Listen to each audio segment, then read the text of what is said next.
हालत तो आप देख सकते हैं। सामान सब कैसे क्रीच बना रहे हैं, चले ना। और इसकी जो कैपेसिटी है ना वो है 3 litre. Guys welcome back to my channel. तो कैसे हो आप सभी? होप कि आप लोग बहुत अच्छे होंगे और अपना बहुत ज्यादा ख्याल भी रख रहे होंगे। सो फ्रेंड्स, दुर्गा पूजा तो खत्म हो गया, आज है 14 तारीख। अब तैयारी होगी दिवाली की। मेरी सोसाइटी में कल था सिंदूर खेला 13 तारीख को। वैसे तो दुर्गा पूजा 12 को ही, 10वीं 12 को ही था, लेकिन यहाँ पे सिंदूर खेला कल था 13 तारीख को और 2:30-3 बजे तक माता रानी का विदाई भी हो गया। प्रॉपर मैं व्लॉग तो नहीं बनाई हूँ गाइस कल सिंदूर खेला का, क्योंकि बहुत ज्यादा जल्दी हो गया था। सुबह 9 बजे की ही टाइमिंग थी सिंदूर खेला की। और क्या हुआ कि जो मेरी हाउस हेल्पर है वो ले ली थी छुट्टी, तो सुबह उठने के साथ ही मुझे काम पे लगना पड़ गया, तो उसी चक्कर में लेट होने लगा। तो मैं व्लॉग प्रॉपर नहीं शूट की हूँ, लेकिन मैं कुछ पार्ट शूट की हूँ, वो मैं इसके साथ अटैच कर दूंगी, आप लोग देखिएगा। बहुत ही ज्यादा मैं एंजॉय की गाइस, सच में बहुत ही ज्यादा। आप लोग देखे ही, छोटा क्लिप मैं शेयर कर रही हूँ यूट्यूब पे, शॉर्ट्स पे नहीं देखे हैं तो जाके जरूर देखिएगा। बहुत ज्यादा एंजॉय की कल सिंदूर खेला में, बहुत ज्यादा मजा आया। ये देखिए चाय भी उबल रहा है। तो वो वाला पार्ट मैं अटैच कर दूंगी सिंदूर खेला वाला। और देखिए सुबह का भी 8 या 8:30 बज रहा हुआ और बाहर का मौसम एकदम भीगा सा हो रखा है, जब से मतलब रात से ही बारिश हो रही है। कल मैं एकदम बंगाली स्टाइल साड़ी पहनी थी गाइस, काफी समय लग गया था साड़ी पहनने में। ये जो यहाँ का प्लेट होता है ना, काफी लंबा करना पड़ता है, तो काफी मेरा समय चला गया था वो प्लेट बनाने में।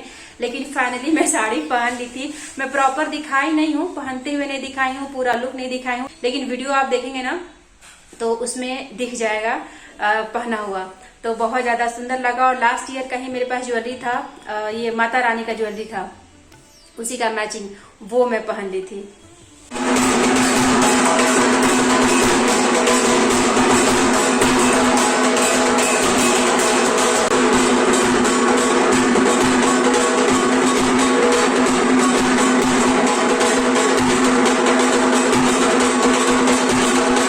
लास्ट ईयर जब मैं सिंदूर खेला में गई थी तो मुझे बिल्कुल भी आइडिया नहीं था कि क्या क्या लेके जाना होता है। मैं ऐसे ही खाली हाथ चली गई थी और जाके वहाँ देखी तो सब लोग पान का पत्ता, मिठाई, सिंदूर ये सब लेकर आए थे। तो इस बार मैं तीनों चीज़ लेकर गई थी वहाँ पे, लेकिन ये नहीं पता था कि माता रानी के पास जाने के बाद क्या क्या किया जाता है। तो मैं खड़े होके सबको एब्जॉर्ब कर रही थी, लोग क्या कर रहे हैं, कैसे कर रहे हैं। तो बस मैं वैसे ही कर ली, लोग जैसे जैसे कर रहे थे वैसे ही कर ली।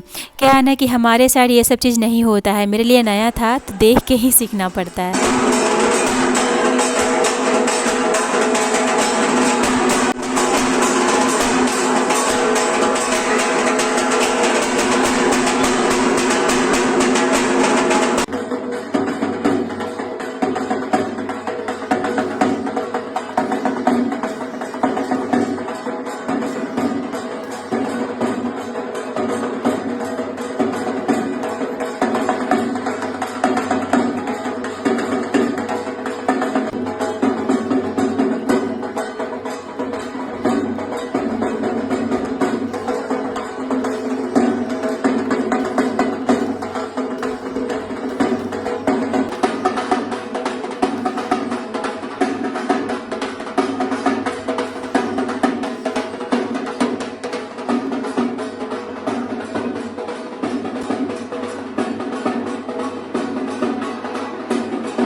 3 से 3:30 बजे तक माता रानी का विदाई हो गया था सोसाइटी से।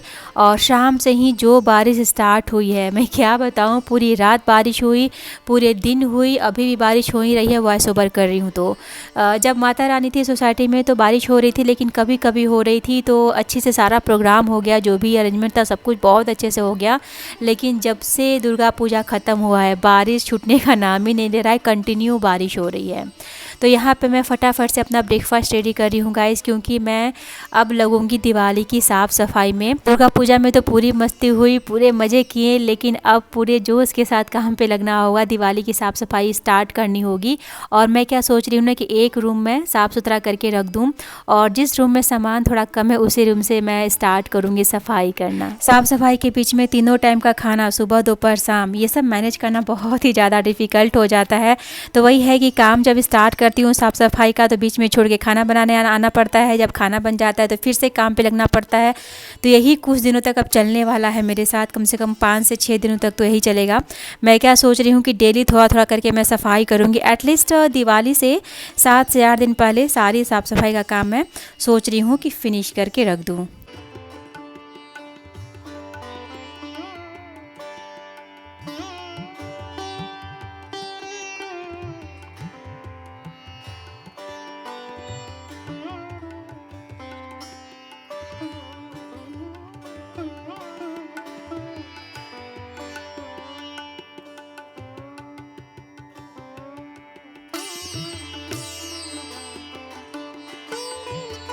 दिवाली की साफ़ सफाई तो बहुत ज़्यादा ज़रूरी होती है। घर एकदम से हल्का हो जाता है साफ़ सफाई के बाद।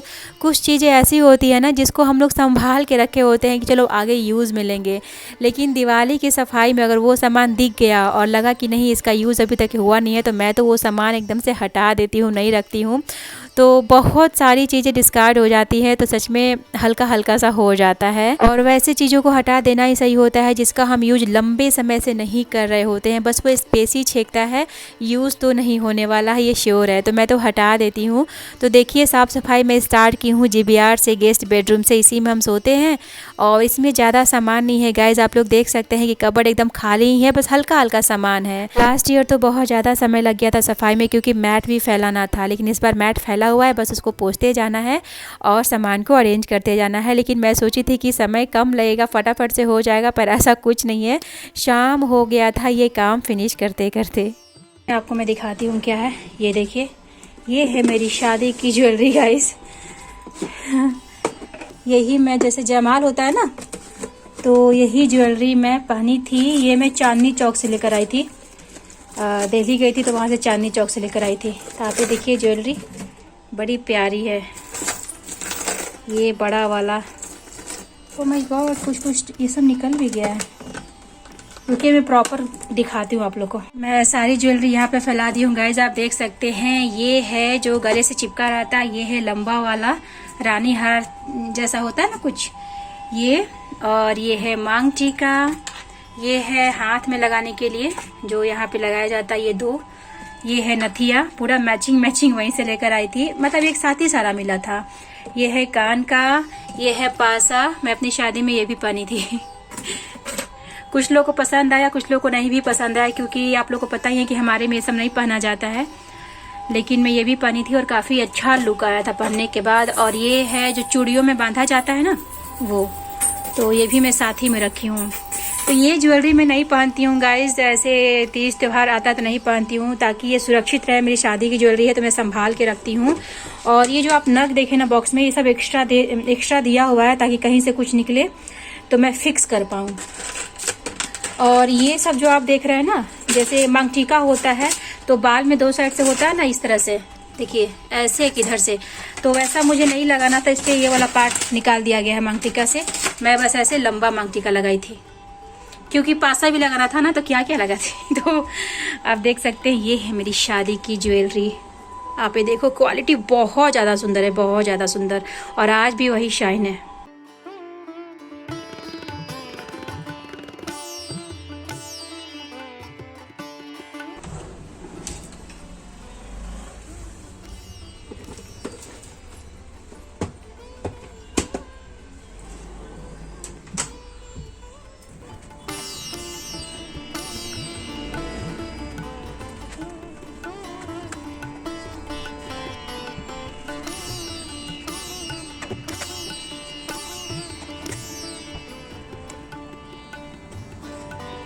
काम स्टार्ट करो तो लगता है कि 2 घंटे में काम हो जाएगा, लेकिन जब साफ़ सफाई होने लगती है गाइस तो लगता है कि ये भी साफ़ कर दूँ वो भी साफ़ कर दूँ।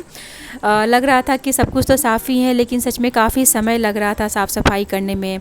जो कबर्ड देख रहे हैं उसको भी पूरा पोंछना होता है, क्योंकि कहीं ना कहीं कबर्ड पे भी धूल ना चिपक जाता है, पूरे वॉल पे भी धूल चिपका रहता है। तो उसको मैं झाड़ू से अच्छे से झाड़ी हूँ। और उसी बीच में मैं आ गई हूँ अपना लंच रेडी करने के लिए, क्योंकि लंच बनाने का समय हो गया था। अभी काम पूरा नहीं हुआ है, घर पूरा वैसे ही फैला हुआ है। मैं आप लोग को दिखाऊंगी कि रूम की हालत कैसी हो रखी है, पूरा सामान फैला हुआ है। वैसे शाम होते होते सारा काम हो ही गया था, लेकिन अच्छा खासा मेरा समय भी चला गया था।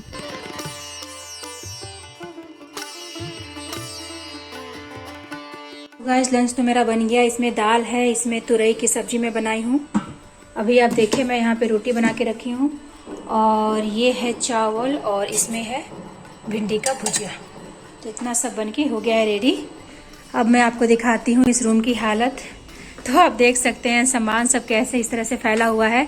तो जो ये कबर्ड आप देख रहे हैं ना गाइस, ये पूरा मैं क्लीन कर दी हूँ। पूरा कबर्ड, उधर का जो मिरर वाला पीछे का पार्ट होता है वो सब कुछ क्लीन हो चुका है। अब मैं क्या सोच रही हूँ ना कि ये जो पलंग है, देखिए सामने बॉक्स दे रखा है, वो सब मैं सोच रही हूँ क्लीन कर दूँ। और मैं सोच रही हूँ कि पर्दा वाला पार्ट में करूँ कि नहीं करूँ, मतलब विंडो और पर्दा दोनों साथ साथ है। विंडो तो शायद नहीं हो पाएगा, हो सके तो पर्दा में धोने के लिए दे दूंगी।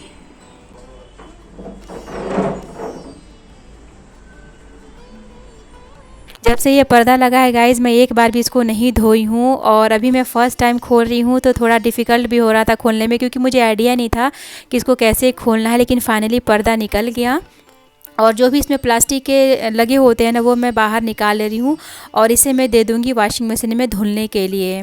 देखने में पर्दा लगता है कि गंदा नहीं है, लेकिन जब इसको निकालो तो अच्छा खासा गंदा दिखता ही है, लेकिन धुलने के बाद गजब सा शाइन आ गया था पर्दे में। तो विंडो भी मैं अच्छे से क्लीन कर दी हूँ, पर्दा तो धुल ही रहा है, पीछे का बॉक्स जो है वो भी मैं कर दी हूँ।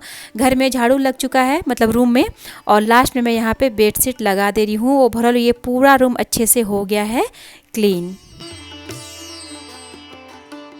सो गाइज फाइनली ये रूम अच्छे से हो चुका है क्लीन। मैं सोची थी कि विंडो मैं बाद में क्लीन करूंगी, बस कर्टेन साफ कर दूंगी।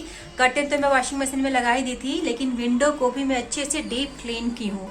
मैं आप लोगों को बताती हूँ कि ये जो ग्लास है ना और ये जो नेट है, ये तो मैं देखिए हमेशा मैं साफ करती थी, लेकिन ये वाला सब पार्ट है ना, ये लकड़ी वाला, इसमें कहीं कहीं काला काला लग जाता है, कहीं कोई कलर टाइप का कुछ लग जाता है। तो वो सभी मैं अच्छे से विम लिक्विड से रगड़ रगड़ के सारा साफ की हूँ। तो विंडो पूरा अच्छे से चमचमा गया है, और कर्टेन हल्का गीला ही है। अभी मैं इसको हैंग करके रख दी हूँ गाइस कर्टेन को, क्योंकि बालकनी में देखिए उतना जगह है नहीं फैलाने के लिए। और दूसरी बात की मौसम भी पूरा गीला गीला सा हो रखा है, भीगा भीगा सा, धूप हो ही नहीं रहा है। तो कपड़े वैसे ही बालकनी में जो पड़े हैं ना वही नहीं सूखे हैं, तो ये कैसे सूखता। तो कर्टेन को मैं डायरेक्ट यहाँ लगा दी हूँ वॉशिंग मशीन से निकालने के बाद। वैसे भी वॉशिंग मशीन में कपड़े सूखे सूखे निकलते हैं, बस हल्के ही गीले रहते हैं। और इसको मैं बांध के रखी हूँ गाइस, ताकि अच्छे से कर्टेन में क्रीच बना रहे। अगर मैं खोल दूंगी ना तो शायद क्रीच बिगड़ जाए, या फिर इसको मैं पसार देती ऐसे फैला देती तो क्रीच इसका जो है वो मे भी खराब हो सकता है। तो गीले में ही मैं इसको बांधी हूँ ताकि अच्छे से क्रीच हो जाए। तब मैं सोने से पहले इसको मैं खोल के सोऊंगी ताकि कर्टेन अच्छे से सूख जाए। तो चलिए ये सब काम तो हो गया, प्लस रूम का एक एक कोना में बहुत अच्छे से साफ की हूँ। बस रह गया है दरवाजा, और दरवाजा तो सबसे लास्ट में क्लीन होता है। जब सारा घर अच्छे से क्लीन हो जाएगा तब मैं दरवाजा क्लीन करूंगी। और देखने में लगता है गैस घर तो साफ ही है, गंदा कहाँ है। आप लोग को भी लगता होगा कि घर तो साफ ही लगता है, गंदा कहाँ है। लेकिन अगर आप सफाई करने चलो ना तो अच्छा खासा कचरा निकल जाता है। क्योंकि देखिए जो डस्टिंग करते हैं हम लोग ना, वो सब बाहर बाहर से बस पोंछते रहते हैं, लेकिन अंदर की गंदगी तो धीरे धीरे जमा होते रहती है। जैसे आप ये कबर्ड देख रहे हैं ना, नीचे साइड में ज्यादा डस्ट चला जाता है। नीचे का जो होता है ना शेल्फ, उस पे ज्यादा डस्ट चला जाता है। ऊपर थोड़ा कम रहता है, लेकिन नीचे थोड़ा ज्यादा लेयर आ जाता है धूल का।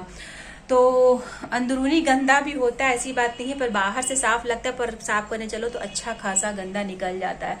तो आज का मेरा पूरा दिन तो यही सब करते चला गया। आप लोग देखें ही, पूरा मैं शूट नहीं की हूँ गाइस, क्योंकि व्लॉग बहुत लंबा हो जाता। क्या क्या मैं आप लोगों को दिखाती साफ करते हुए। पंखा भी मेरा अच्छे से क्लीन हो चुका है, मतलब ये रूम पूरा क्लीन है, बस दरवाजा रह गया है। और यहाँ आप देख सकते हैं गाइज, मैं कढ़ाई मंगाई हूँ लोहे की, आज ही मुझे रिसीव हुआ है। थोड़ा हेवी बेस वाला है ताकि खाना जले ना, और इसकी जो कैपेसिटी है ना वो है 3 लीटर की।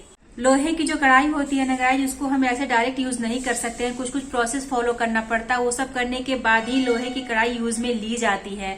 तो वो सब मैं आप लोग को नेक्स्ट ब्लॉग में शेयर करूंगी अच्छे से, स्टेप बाय स्टेप। वो बहुत ही जरूरी स्टेप होता है, उसको किए बिना उसको हम यूज नहीं कर सकते हैं। तो वो आपको देखने को मिलेगा नेक्स्ट ब्लॉग में। तो चलिए इस ब्लॉग की एंडिंग हम यहीं पे कर देते हैं। होप कि आप लोगों को मेरी ब्लॉग पसंद आई होगी, अच्छी लगी हो तो प्लीज वीडियो को लाइक और शेयर जरूर कीजिएगा। नए होंगे तो चैनल को सब्सक्राइब कीजिएगा। और हाँ फ्रेंड्स, आप मुझे इंस्टाग्राम पे फॉलो कर लीजिए, लिंक आपको नीचे मिलेगा। Bye bye and take care, अपना ख्याल रखिए।